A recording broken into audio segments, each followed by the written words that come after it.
Audio Jungle.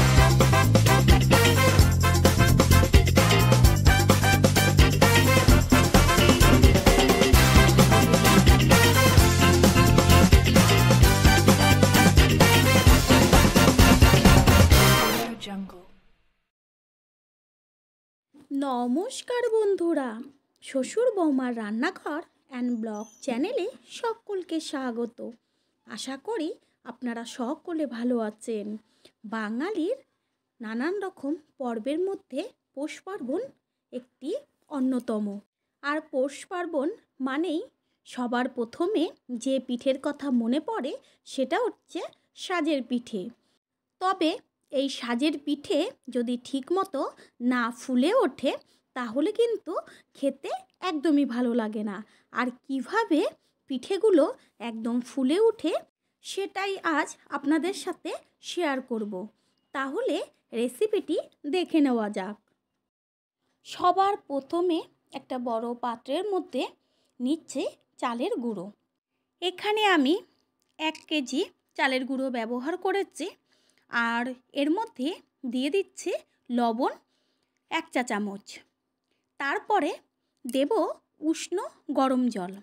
একটা কথা মনে রাখবেন, উষ্ণ গরম জল দিয়ে কিন্তু চালের গুঁড়োটাকে ভালো করে অল্প অল্প জল দিয়ে মেখে নিতে হবে। প্রথমে বেশি জল একদমই ব্যবহার করবেন না, গোলাটা কিন্তু পাতলা হবে। তবুও প্রথমে অল্প অল্প জল দিয়ে সুন্দর করে চালের গুঁড়োটাকে মেখে নেবেন। একদমই ঠান্ডা জল ব্যবহার করবেন না, তাতে কিন্তু পিঠেটা ভালো ফুলবে না। আর সাজের পিঠে তৈরি করার সময় একটা কথা মনে রাখতে হবে, যদি বাজারের কেনা গুঁড়ো হয় 2 রকম গুঁড়ো পাওয়া যায়, একটা মিহি একদম আর একটা কিন্তু সামান্য একটু দানা দানা থাকে। অবশ্যই সামান্য দানা দানা যে থাকে সেই চালের গুঁড়োটা কিনলে পরে পিঠেটা খুব ভালো হয়। দেখতেই পাচ্ছেন আমি অল্প করে জল দিচ্ছি আর চালের গুঁড়োটা মেখে নিচ্ছি। ঠিক এইভাবেই চালের গুঁড়োটাকে মেখে নিতে হবে। তারপর ভালো করে মিশে গেলে পরে একটি ঢাকনা দিয়ে ঢেকে রাখবো 2 ঘন্টা মতন। ঠিক এই প্রসেসে যদি চালের গুঁড়োটা মেখে নেওয়া হয় তাহলে কিন্তু আর কোনো টেনশন নেই। যারা গ্যাসের ওভেনে সাজের পিঠে ভাজতে চান তারা অবশ্যই কিন্তু ভাজতে পারেন। দারুণ সুন্দর দেখবেন ফুলবে। গোলাটা দেখা যাচ্ছে যে কতটা পাতলা করেছি।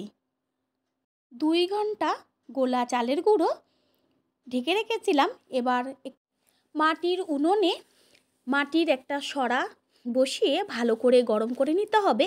এটা অনেকে সাঁচও বলে। সরাটা গরম হয়ে গেলে তারপরে একটা কাপড়ের টুকরোর মধ্যে তেল মাখিয়ে পুরো সরাটাকে মাখিয়ে দিতে হবে।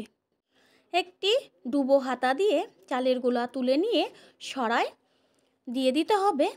আর এক একটা সরার যে খাপ রয়েছে তাতে কিন্তু সামান্য একটু কম দিতে হবে, কারণ যখন পিঠেটা ফুলে উঠবে তখন সরার ওই খাপটা পুরোটাই ভরে যাবে। তার জন্য সামান্য একটু ফাঁকা রেখে রেখে দিতে হবে। ঠিক এইভাবে সমস্ত খাপগুলোর ভেতরে চালের গোলা দিয়ে দেব। আর তখন কিন্তু উনানের জালটা একটু বাড়িয়ে দিতে হবে।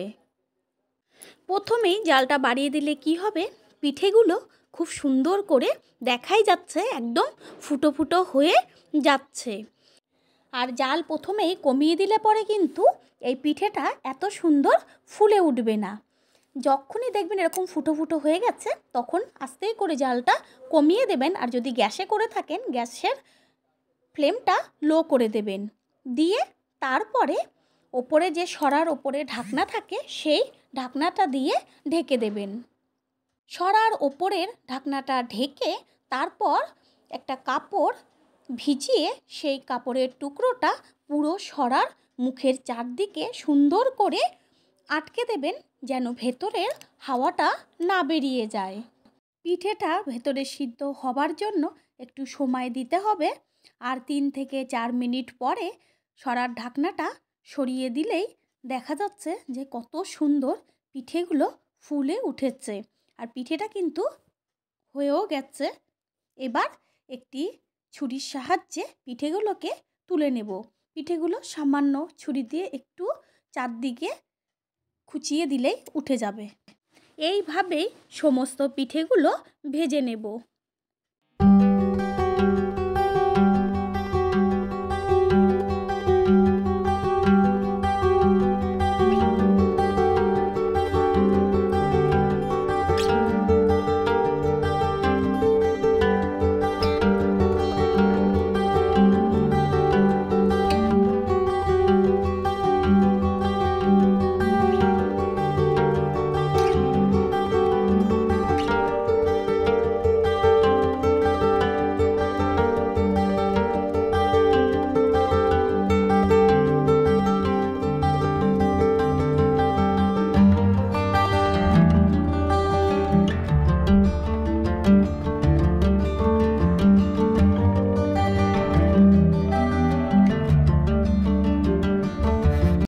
একই পদ্ধতিতে সমস্ত পিঠেগুলো ভেজে নেওয়া হয়ে গেল।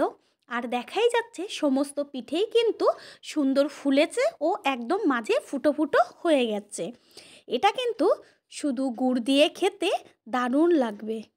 এবার পিঠেগুলোকে গরম গরম অবস্থাতেই কিন্তু দুধে ভিজিয়ে দেব। তাহলে দেখে নেওয়া যাক কিভাবে দুধে ভিজানো হয়। প্রথমে দুধ ভালো করে জাল দিয়ে নিতে হবে।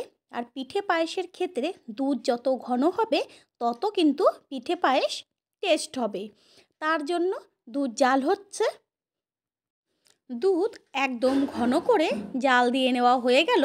এবার এর মধ্যে দিয়ে দেওয়া হচ্ছে খেজুরি গুড় বা নলিন গুড়। এই গুড় দিয়ে তারপরে গ্যাসের ফ্লেমটা হাই করে দিয়ে ভালো করে দুধ আবারও ফুটিয়ে নিতে হবে।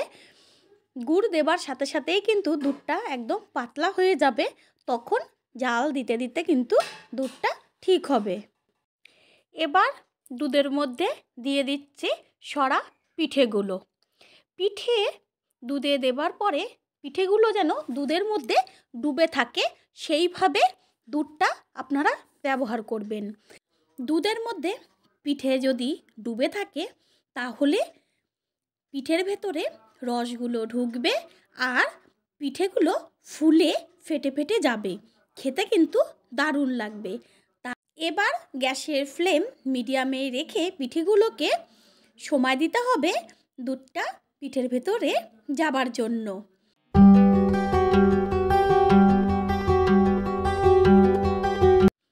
দুধ জাল হতে থাকলে দেখাই যাচ্ছে যে পিঠের কালারও কিন্তু চেঞ্জ হয়ে যাচ্ছে।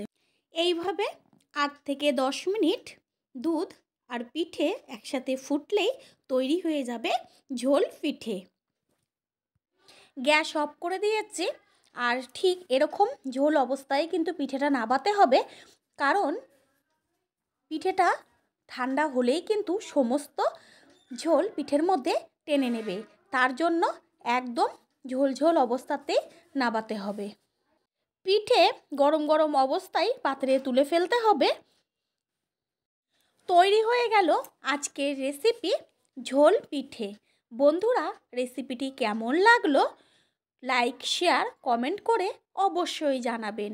আর আপনাদের দেওয়া একটা লাইক কিন্তু আমাদের কাছে অনেক অনেক গুরুত্বপূর্ণ, তাই লাইক দিতে কেউ একদমই ভুলবেন না। আপনাদের কাছ থেকে চাই আমরা অনেক অনেক ভালোবাসা ও সহযোগিতা। All friend, thanks for watching my video. আপনারা সকলে ভালো থাকবেন, সুস্থ থাকবেন।